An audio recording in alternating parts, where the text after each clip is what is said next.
ఇక్కడ మంత్రిలాగా దాడులు చేసేవాళ్ళు, డ్యాన్సులు చేసేవాళ్ళు వైసీపీ క్యాబినెట్లో ఉన్నారు.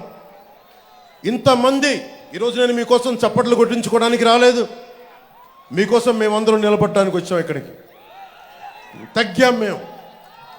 చంద్రబాబు గారు తగ్గారు, ఒక బలమైన వ్యవస్థాపక బలం ఉండి కూడా ఆయన తగ్గారు. ముఖ్యంగా నేను ఇక్కడ తణుకు నియోజకవర్గం జనసేన అభ్యర్థిని ప్రకటించిన తర్వాత కూడా నేను తగ్గాల్సి వచ్చింది. ఎందుకు తగ్గాల్సి వచ్చింది అంటే ఇన్ని స్థానాలు గెలవాలి, ఓటు చీలిపోకూడదు.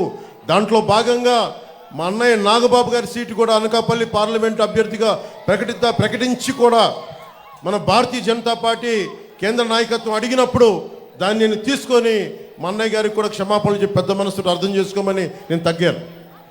ఇవన్నీ ఎందుకు చేస్తున్నామంటే మీ భవిష్యత్తు కోసమే చేస్తున్నాం ఇక్కడ.